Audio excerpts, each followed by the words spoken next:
৯ টাকা দেনমোহরের রহস্য ফাঁস করলেন অভিনেত্রী চমক। ঈদের পর যেন বিনোদন অঙ্গনে বিয়ের ধুম পড়েছে। কয়েকদিন ধরে ফেসবুকে বিয়ের ইঙ্গিত দিয়ে যাচ্ছিলেন ছোট পর্দার অভিনেত্রী রুকাইয়া জাহান চমক।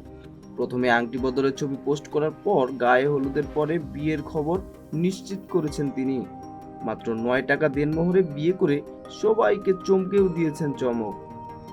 গত সোমবার ১৭ই জুন লাল পোশাকে আংটি বদলের ছবি পোস্ট করেন অভিনেত্রী। এরপর ফেসবুকে গায়ে হলুদের ছবি শেয়ার করে চমক লিখেছিলেন, আজ কন্যার গায়ে হলুদ, কাল কন্যার বিয়ে। গত শুক্রবার ২১শে জুন হবু স্বামীর সঙ্গে দুটি ছবি প্রকাশ করে লিখেছেন, তাহার সঙ্গে বেঁধেছি আমার প্রাণ।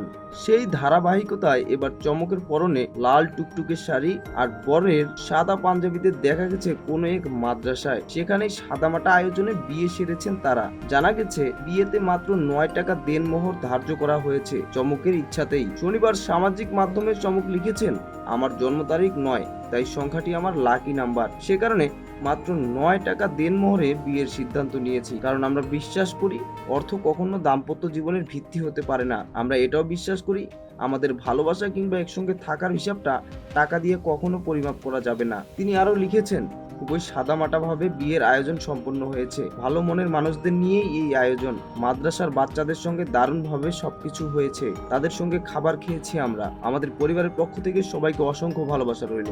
সংবাদ মাধ্যম থেকে জানা গেছে চমকের হবু বরের নাম আজমান নাসির।